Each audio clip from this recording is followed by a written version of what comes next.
بعد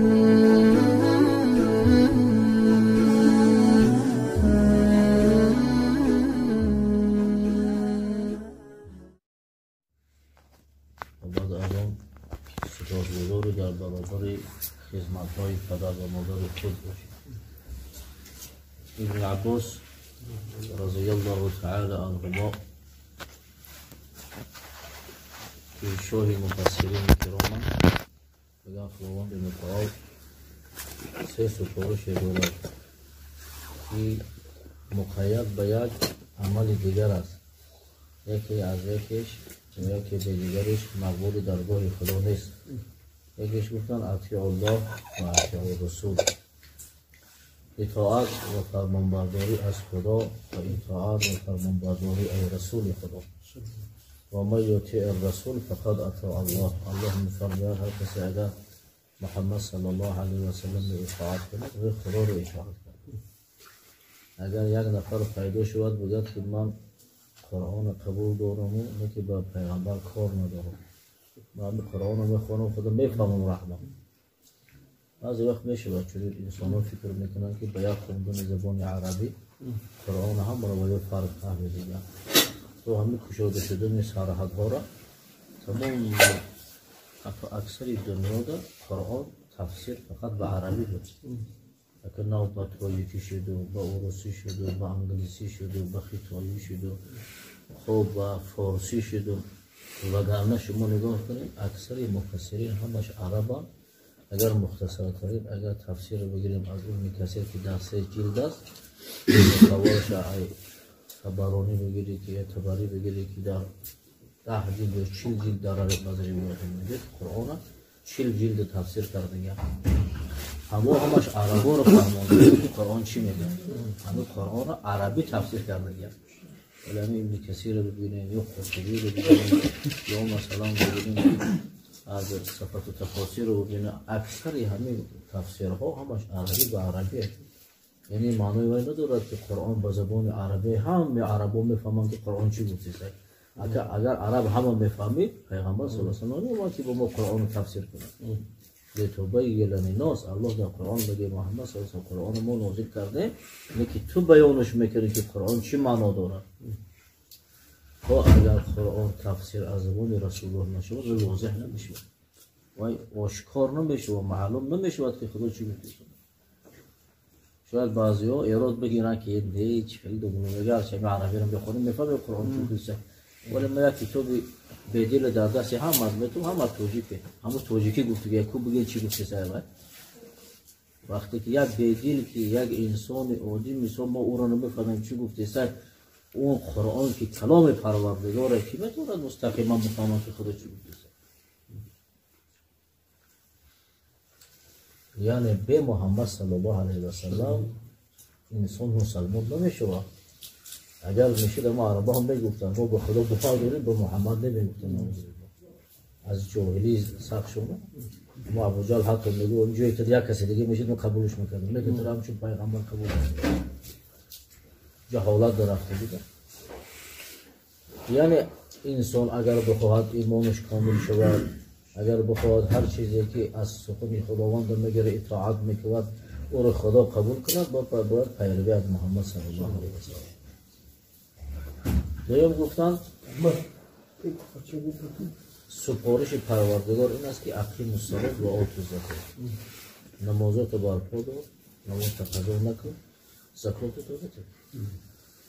اگر انسان نماز بخوانه که زکات نتیت بخیل شود، خداوند عبادت او را نماز او را به درگاهش قبول نمیکنه.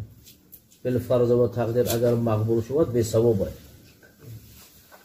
اگر زکات بتید نماز نکند به مثل اون است که پروردگار زکات چه به درگاه خدا قبول نمیکنه، یک عمل به ثواب به درگاه پروردگار. اینا حقش باید پیوستند. قبول شدن نماز در پرداخت زکات شماست. ببینید قبول شدن زکات و پرداخت میکنین در عبادت است که تو رو باید انجام توی نماز است. اگر هر دوش کردی خدا قبول میکنه. سیمش گفتم انشکر لی ولی والدین، خدا میگه شکرانه های نعمت من به جا بیارید، از بندگان شاکری من باشید و خواهی که من عبادت خدا که برای من عبادت کردیم قبول کنم، پدر و مادر خودتان اینقدر با شما خدمت کردم، اونها را سپاسگزار. اما وقت خدا عبادتامون را قبول میکند که ما خادم پدر و مادر باشیم.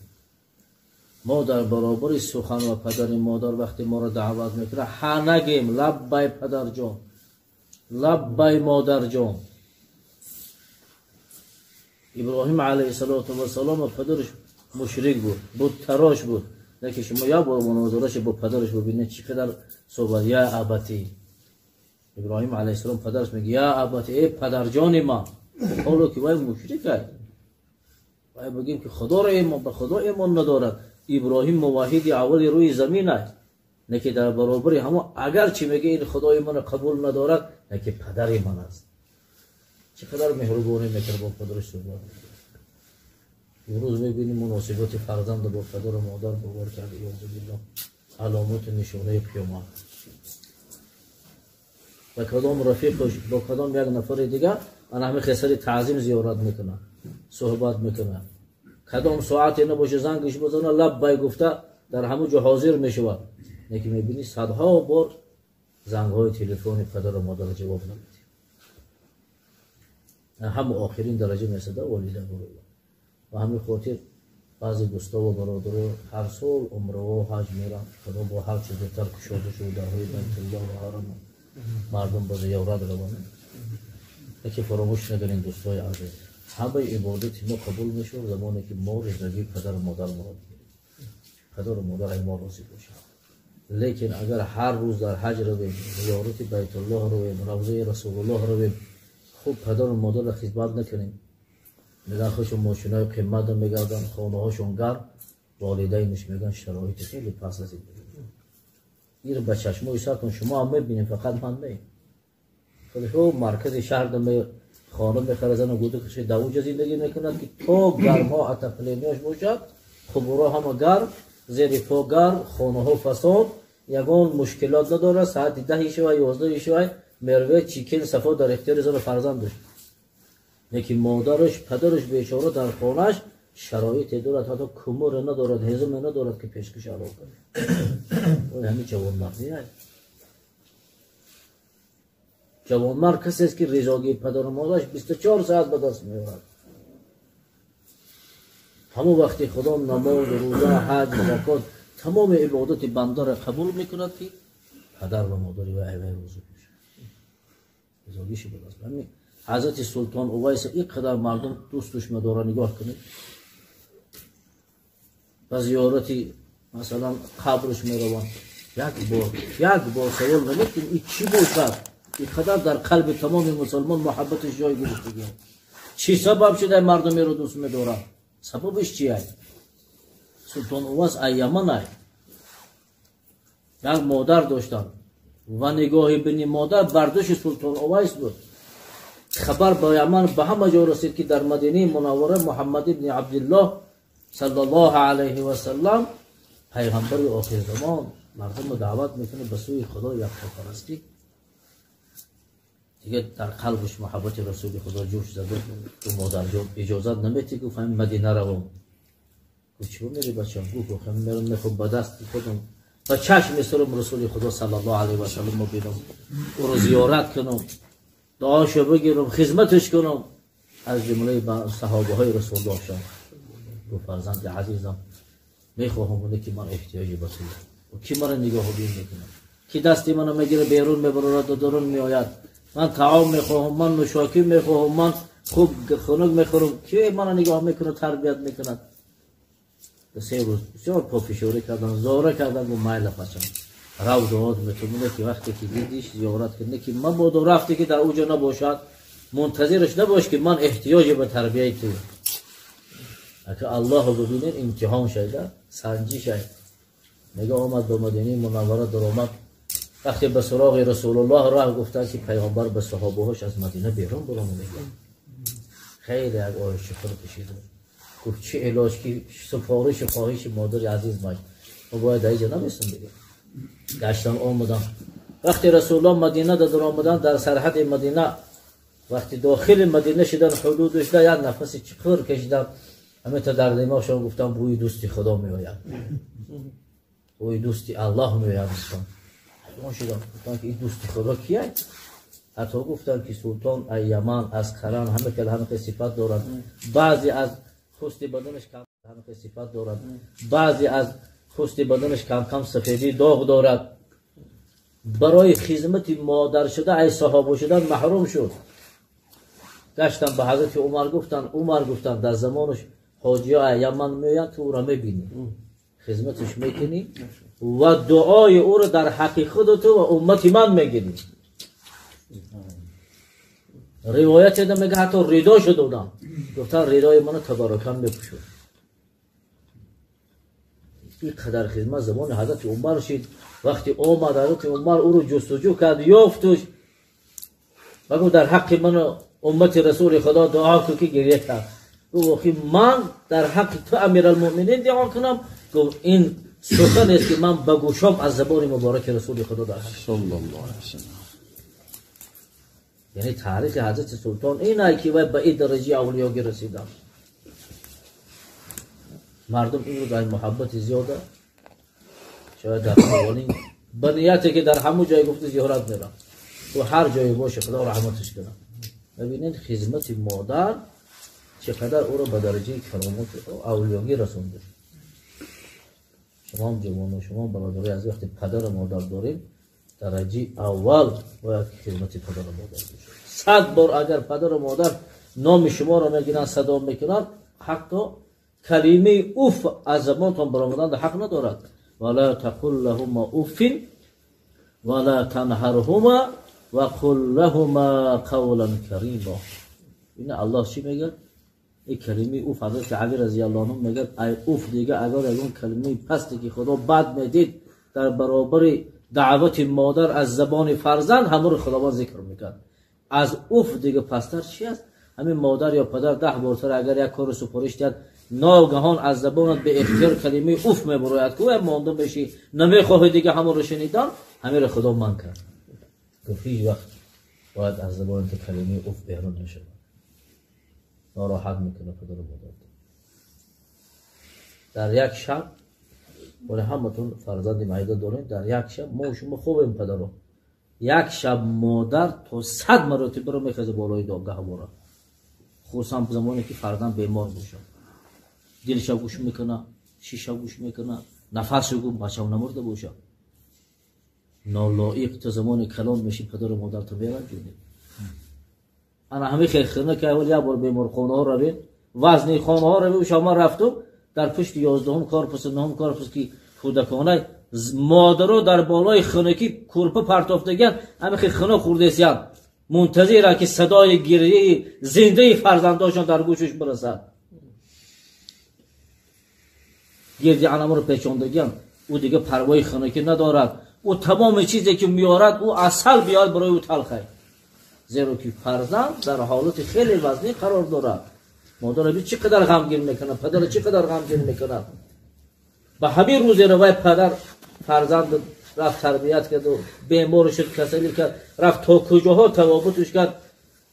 روزی تو کلام شوی، راهگردان شوی، پهلوان شوی، و جای بیا خانت پدر و مادر شوی، او رو آزار میتی، او رو میرن جونی دعای بد میگیری در حق خودت.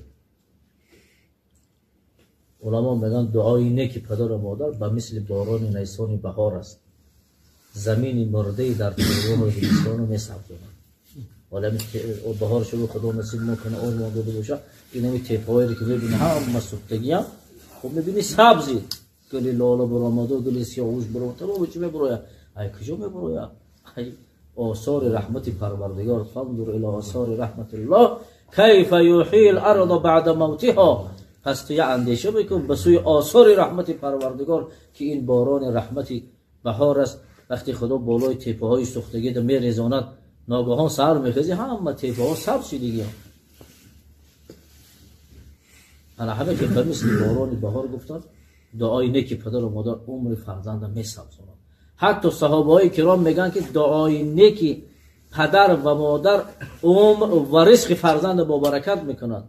لا یزید فی العمر الا دعا. در روایت اومد دعای شما را هیچ چیز یاد نمیکنند مگر دعای والدین. یعنی عمر با برکت میگذره. میگه در حیات زندگی اگر دعای نیک شما گرفتی همه عباداتو تا الله قبول میکنه. نیکی اگر دعاشو نگرفتی شاید مغروری پولو چیدی، مغروری با پهلوانی چیدی، چور کسی در میدان زدی فکر کردی دنیا هم که نه برادری عزیز، دنیا در این زیب دارد که اطاعت خدا و رسول. خدا رحمت کنه امام حسنی بصری را هر شب می اومد مادرش خیلی اهدامو کرده بود.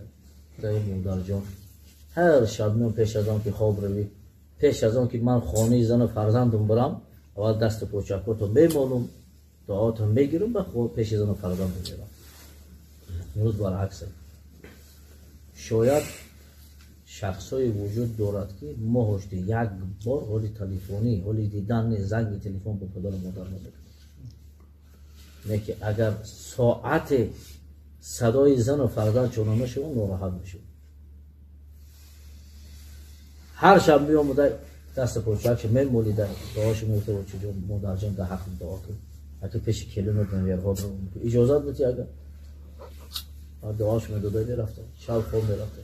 یک شب گفتن میخوانن دیگه سوال جواب زیاد میشه حضرت کتی میگه که مادر خواب باید اگه مادر بیدار کنه دیگه وای خوابش نمیگیره تا سحر وای دیگه بیدار میستم.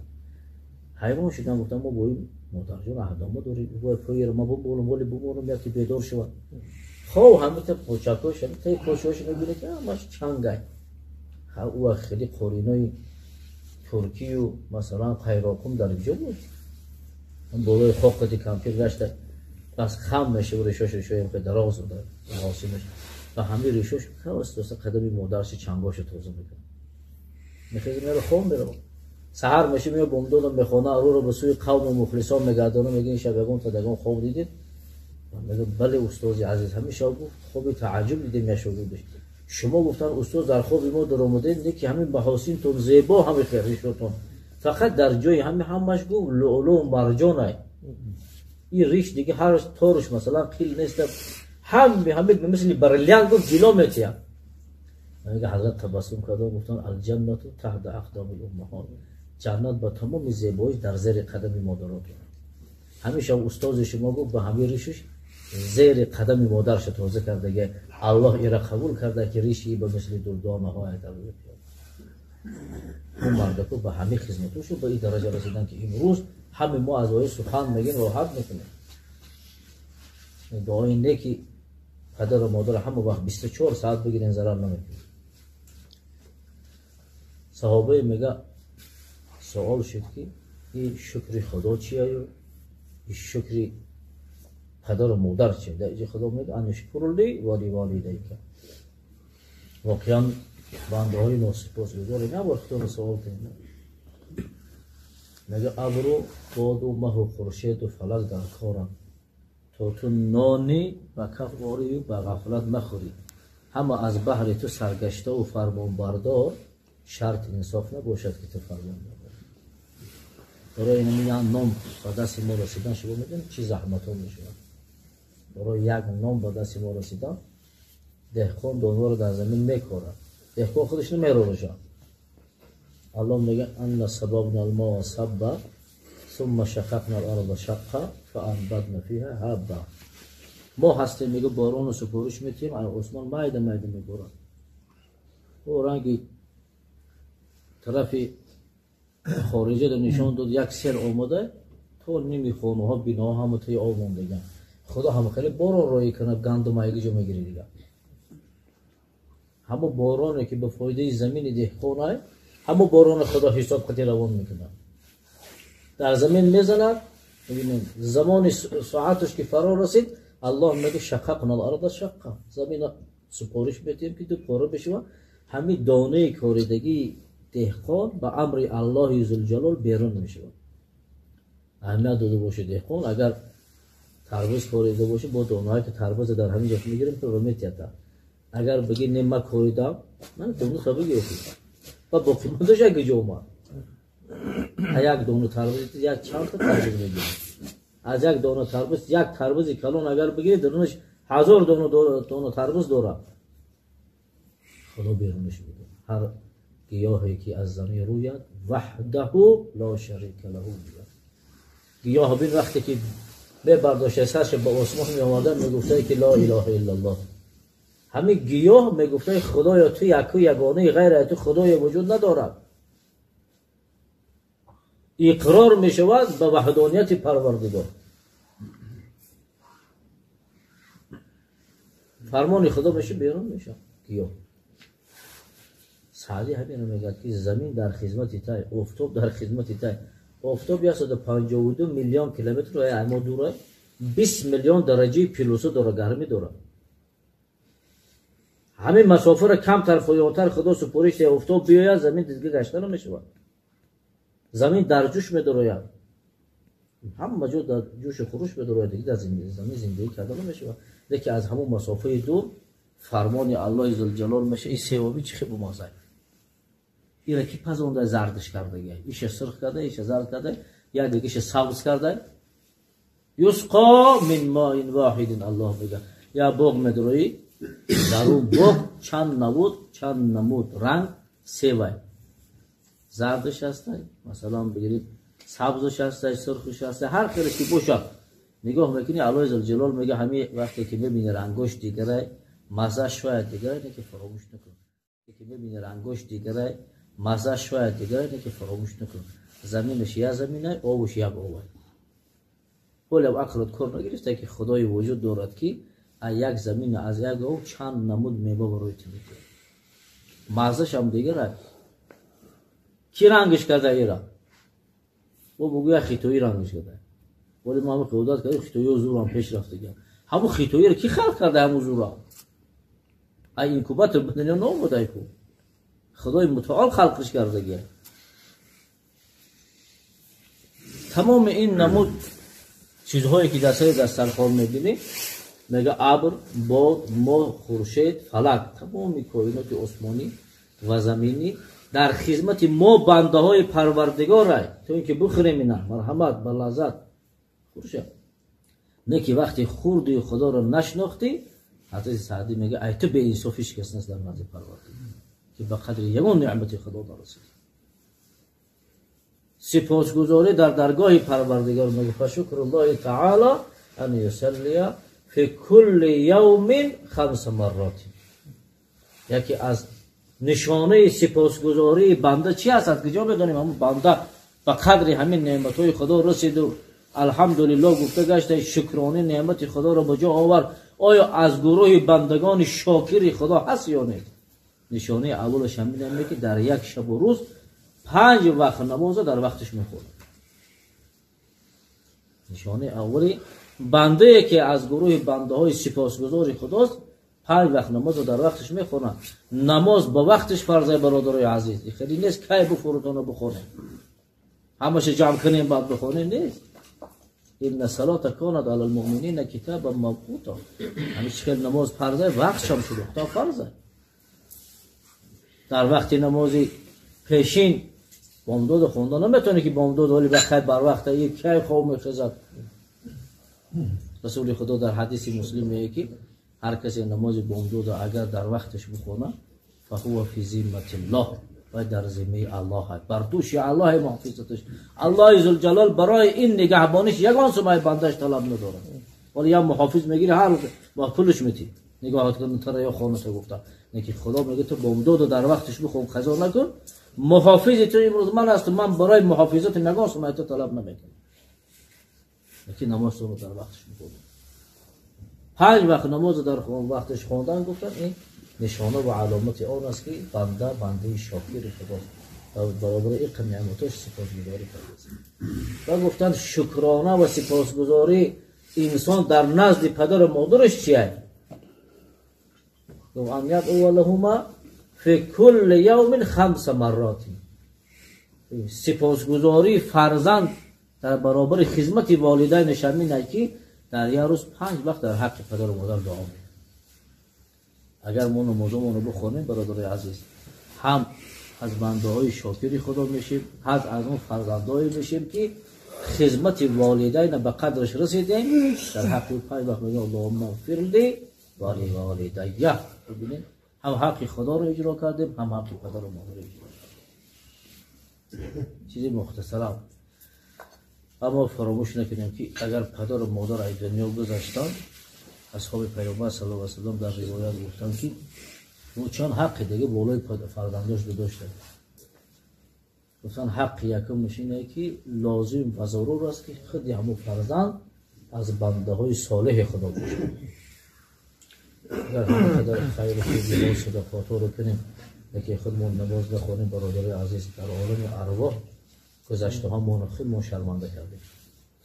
زیرا عبدالله ابن رواحه میگه شب پدر ما در خواب دیدیم دنبالش میرم زیارت میکنم دستمانو میگیره قهر کرده. گفتم پدر جون او در وقتی زنده بودی حیات بودی یگان گپ شما رو من نگفتم چرا یه روز گفتی من غضب کردگی قهر کردگی سلام نمیکنی تو با شب نماز خفتان تقاضا کردی عالم ارواح در پیش یک قدر مردم صالح مرا شرمنده کردی چه من دست مبادست تو ما نماز زیارت کنیم یک نماز خیلی شرمنده کرده میگم او فرزندی که عموما نماز میخونه چیکار بکرده باشه پدر و مادری و در عالم ارواح سرش دیگه برداشته نمیتونه ای شرمندگی فرزند شد. بنده صالح خدا باشه. بنده های صالح خدا کسانی هستند که در روی زمین فساد نمیکنن گناه نمیکنن حق یگان کسا را بخورن. دویم گفتم با خویش و تبار والدین و با رفیقها و دوگانه های والدین تو شما نیکویی بکنید. مثلا پدر و مادرتون اگر حدش گذشته باشد از جانب پدر عمکیهاتون عمهاتون از جانب مادر خاله ها و تواییاتون از جانب پدر رفیقاش از جانب مادر دوگانه هاش با اینها گفتن رابطتون خوب کنید. اگر خدا شرایطتون داده ثروتمند باشد با رفیق هاشو میگیرید. حضرت بخاری روایت میکنه رسول خدا صلی الله علیه و سلم هرگاهی که خدیجه مادر من زنی اول پیغمبری بزرگ به یادش میرسید خوبیای خدیجه میگه راست بازار میرفتم ای بازار یک گوسفند خوبی کلانو میخرید او را ذبح میکرد بسم الله الله بر گوشتای همه رو میگه به دوگانهای خدیجه تقسیم میکرد. میگه وقتی که خدیجه رو دوگانه هاش خرسند باشن روح خدیجه ایمه خرسند و خوشحال این کار رو بکرد. مادرتون رو دوگانه شدیدید یا رو ملک بخرین که 50 سومک در دست بتید رفیق پدر تا دیدی 50 سومک در دست بتید که ای دعا کنو پدرت ایت راضی میشه مادر ایت راضی میشه. عبدالله ابن عمر رضی الله تعالی عنهما در گرمی بیابان بگم همون سعودی میره با همراهی رفیقا یک عربی رو دید. عربی همون کوهستانی های دور ای شهر میگم و میگه ای مرکبش پر آمده بعد سلام علیکم میگه سالی قیمت داشت سالش در سال عربی مون جلکش پوشونید و مرکب دست سوار شد نه پیاده میرم در همون گرمی رفیقش گفت حضرت گفت یه عربی خیلی کوهستان هایی شهر بازار دیگه او بیاید در شهر درایت شهری ها اگر بخندن طرف یه بار سلام بچن این وقتی قشلاقی خیلی خرسند میشه که شهری ها ما رو پیزن کردن گفتن و با خودت سلط بودی جلکت بوک مرکب هم در اختیارش دادیم و این رفیق پدری مای رسول الله شنیدم که بعد مرگ پدرتون خواهی که با پدر خوبی های شما برسد با رفیقای پدرتون نیکویی کنید. بنابراین این خاطر سخن رسول خدا را گرفتم و همه رفیق پدرم در دوستی توی که عمر رضی الله عنه پدر ایمان ایمان شاد و خرسند شده. دیگر حقش همینه که در حقش دعای مغفرت کنید. رب اغفرهما کما ربیانی صغیرا. خدا سپارش می‌کنم در حق پدر و مادرتون دعای مغفرت کنید. انسان بیگناه نیست. شاید برای ما شده یگان گناه دار. شاید برای ما شده ما لباس خوب پوشیم، طعام نغز بخوریم، خانه های خوب در زندگی کنیم، مکتب های عالی رو بخوانیم. شاید روزی شده دواده و برای ما شده نماز قضا کرد یا یکان کاری کرد که جنایت معصیت بود. که طلب کنیم خدای گناه ها و کم بده پدر مادر ما رو بگذر. انسان به کموده نمیشود. دعا کنه در حقش و گفت از جانب والدینش اگر پولدار باشد صدقه بکنه. روایت ابو داود هم آمده، بخاری در ادب المفرد هم آورده. سعد ابن عباده وقتی رسول خدا علیه السلام سوال کرد که یا رسول الله مادر میدانی گذشته اگر خیر خوبی صدقه در نامش بکنم ثوابش برای مادر میرسه یا نمیرسد؟ حضرت گفتم بله میرسه. گفت چه خدمت کنم؟ گفت رو یگان جایی که مردم آب ندارن یک چاه آبش تازه شیرین برای اینها آماده کردی به نام مادر صدقه از جانب باشه. حتی بعضی روایت میگه که تختچه را نصب کرد نمیشه که این چاه از نام مادر سعد ابن عباده تا وقتی که چاه هسته اگرچه فرزندش این کار کرده در نامی اعمال مادرش ثواب رفتن. شما اگر همین روز جا رو آباد کنید یا راه بسازید، مثلا پول کردید پرو کردید خوشو به حالتون، ولی پیغمبری بزرگوار میگن اگر انسان بخواه که بعد مرگش هم ثواب در نامش رفتن گیرد، یکی اون چیزهایی که دائم 24 ساعت بعد مرگ هم ثواب میرود ساختن راه و پرو کنید. خدا این توفیق تون داد. ببینید پول دادن نعمت خداست، با توفیق کنید الهیده نعمت الله هست. پول پول داره که امروز میلیون ها دلار در جلبخانه و در زنا و در مثلا فاحشگی و در کدام کارهای حرام میزنن. خوشا به حالتون که خدا پول و مالتون داد با اومده وطن خودتون آباد میکنه. این قدر مردم شما 24 ساعت در حق شما دعای خیر میکنن. اگر از او کفر شما فرق ندارد، انسان میگذارد، حیوان میگذارد، هر چیزی که میگذارد وقتی با آزادی میگذارد صدقه در نام اعمال شما می‌نویسن. صدقه جاریه ای. بیمارخانه میسازد، مسجد میسازد، مکتب میسازد، مسافرخانه میسازد، باغ میکند، همین صدقه جاریه. چراغ روشنی میارد، آب میارد. اینا بعد از مرگ هم گفت در نام اعمالش ثواب رفتن. اجر ثواب های زیاد داره. همین خوبی ها رو کند و یاد که اینمی راه ساختم به نام پدرم که مثلا این آب برای مردم آوردم برای مادرم گفته، هم ثواب را خودش میگیرد که پول قطعی خرج کرده، هم برای پدر و مادرش صدقه جاریه. خداوند دعا کنید که در عالم ارواح تمام گذشته های شما را از جانب شما هر خوبی های میشه به آنها برسانه، روحشان شاد و مسلم گردانه. خداوند متعال در جامعه ما در وطن ما همه برادران را به مثل برادرای عزیز جوان مردهایی که دلشون در وطنشون میسوزد پول کار کرده اومده وطن آباد میکنه. خدایا زیاد گردانه. و صلی الله علی رسولنا محمد علیه السلام.